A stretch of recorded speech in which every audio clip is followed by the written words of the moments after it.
Kehidupan pedagang jahiliyah dan penipuan dagang. Pasar Mekah pagi itu ramai seperti biasa. Aroma rempah, kurma, dan daging panggang menyatu dengan debu yang berterbangan, menciptakan suasana yang sibuk dan bising. Pedagang menjerit memanggil pelanggan, unta melangkah berat di antara kerumunan, dan pembeli berusaha menawar harga dengan cerdik. Namun di balik keramaian itu, tersimpan praktik-praktik dagang yang penuh tipu daya, sebuah sisi dunia jahiliyah yang sering tersembunyi di balik kemegahan dan kekayaan. Di sudut pasar, seorang pedagang bernama Qais bin Marwan menata timbangan dan timbangan kecilnya. Ia tersenyum sinis kepada pembeli yang datang, mengetahui rahasia kecil yang membuatnya lebih kaya setiap hari. Kurma segar, pilihan terbaik dari Yaman, beratnya pas, rasanya manis, dan harga tentu bisa ditawar, serunya. Seorang pembeli, Yahya, mendekat. Ia membawa koin emas dan menimbang beberapa buah kurma di tangan. "Berapa harganya?" tanya Yahya. Qais menepuk-nepuk timbangan dengan tenang. "Ah, cukup sedikit saja, tapi pastikan kau puas dengan kualitasnya." Tetapi ketika Yahya menaruh kurma di timbangan, ia tidak tahu bahwa Qais telah menyiasati timbangan agar kurma yang dibelinya lebih sedikit dari yang seharusnya. Sebuah trik kecil, tetapi setiap hari dilakukan, dan banyak pembeli tidak menyadari penipuan ini. Di lorong lain, pedagang Sulaiman menjual kain halus yang dibawa dari negeri jauh. Ia tahu bahwa kain itu mahal, dan ia juga tahu bahwa sebagian dari kainnya cacat. Namun ia menutupi cacat itu dengan perhiasan dan lipatan yang rapi. "Lihat, kain ini seperti sutra dari negeri asing. Harganya tentu sebanding dengan kualitasnya," kata Sulaiman kepada seorang pembeli muda.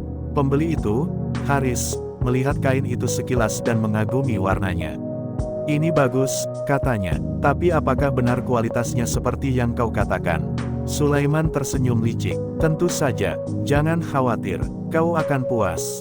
Haris menawar sedikit, tetapi pada akhirnya membayar harga yang diminta. Ia tidak tahu bahwa kain itu akan cepat lusuh dan warnanya pudar, seperti banyak kain lain di pasar.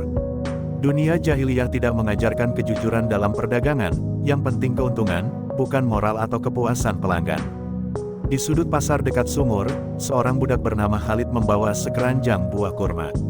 Pemiliknya, Umayyah, memperingatkan agar Khalid menambahkan sedikit berat palsu dengan batu-batu kecil agar tampak lebih banyak.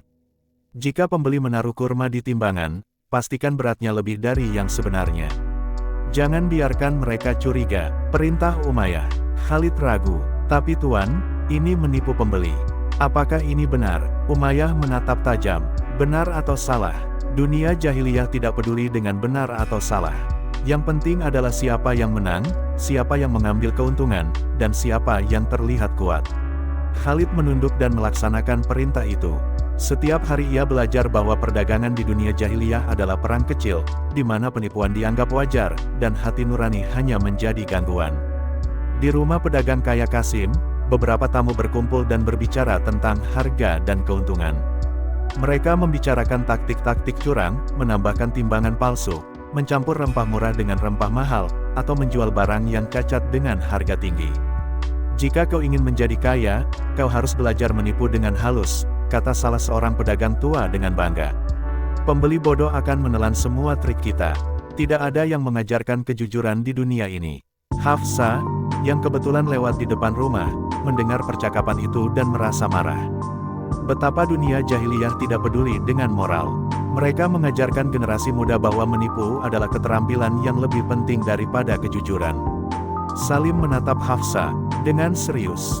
Dan dari praktik inilah lahir kebencian dan perselisihan. Pembeli yang merasa tertipu akan marah, pedagang akan menipu lagi, dan siklus ini terus berlanjut.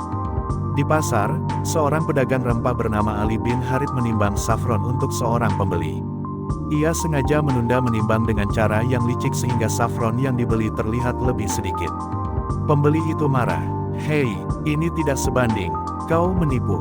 Ali tersenyum licik. Tidak, semua sudah adil. Kau hanya tidak memperhatikan timbangan dengan seksama.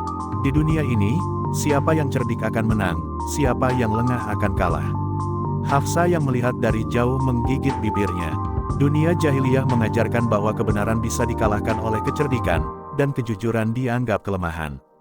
Di lorong sempit, seorang pedagang wanita bernama Aminah mencoba menjual kain kepada seorang ibu. Ia menyembunyikan noda kecil di kain dengan melipatnya rapi. Ibu itu bertanya, apakah kain ini benar-benar halus dan kuat?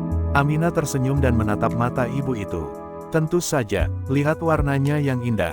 Lihat ketebalannya, kau pasti puas. Ibu itu membeli kain itu, tetapi beberapa hari kemudian kain itu robek dan warnanya luntur. Dunia jahiliyah memang mengajarkan tipu daya sebagai norma. Kejujuran hanyalah pilihan bagi mereka yang berani melawan arus, dan sedikit sekali yang berani. Di lorong dekat sumur, Khalid duduk sambil beristirahat. Ia melihat pedagang-pedagang lain bermain tipu daya dengan timbangan dan barang dagangan. Apakah ini yang disebut hidup? Pikirnya, hanya tipu daya dan persaingan tanpa moral. Ibrahim yang sedang lewat menepuk pundak Khalid. Inilah dunia jahiliyah, sahabatku. Orang-orang mengajarkan bahwa cerdik dan licik lebih penting daripada akhlak. Tapi hati yang jujur bisa tetap tegak. Kau tidak harus meniru mereka. Khalid menatap Ibrahim dengan mata yang mulai bercahaya. Aku ingin belajar bagaimana menjadi jujur, walau dunia ini penuh kebohongan. Di pasar besar, beberapa pedagang berkumpul dan berbicara tentang strategi baru, menimbun barang untuk menaikkan harga, menipu timbangan, dan mencampur barang murah dengan mahal. Dunia jahiliyah ini keras, kata salah satu pedagang. Jika kau tidak menipu sedikit, kau akan kalah dan bangkrut. Hati nurani tidak memberi keuntungan. Hafsa yang lewat menatap pedagang itu dengan marah. Betapa dunia ini mengajarkan keserakahan dan kebodohan. Mereka lebih menghargai keuntungan daripada kejujuran, dan yang jujur dianggap lemah.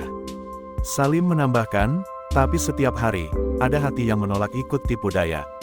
Mereka memilih kejujuran meski dunia mengolok-olok mereka. Itu adalah cahaya kecil di tengah kegelapan jahiliyah. Di malam hari, pasar mulai sepi, dan pedagang-pedagang menghitung keuntungan mereka. Banyak yang tertawa puas, merasa berhasil menipu pembeli.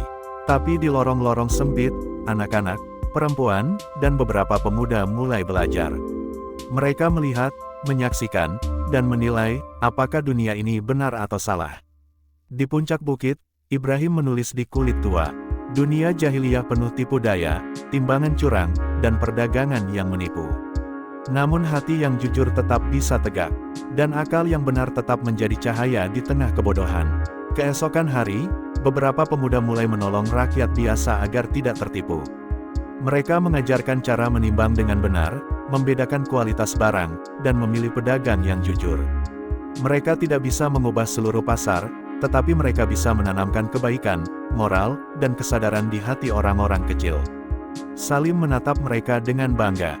Dunia jahiliyah memang keras dan penuh tipu daya, tetapi hati yang berani dan jujur tetap bisa menjadi penuntun. Hafsa menambahkan, dan anak-anak yang belajar dari mereka akan tahu bahwa perdagangan bukan sekadar keuntungan, tapi juga tentang moral dan akhlak. Di lorong-lorong Mekah yang sepi, cahaya lentera memantul di atas debu. Pasar telah sepi, tetapi pelajaran tentang kejujuran dan ketidakjujuran tetap hidup di hati mereka yang belajar. Dunia jahiliyah penuh tipu daya dan perdagangan curang, tetapi hati yang jujur tetap bisa menjadi cahaya di tengah kegelapan.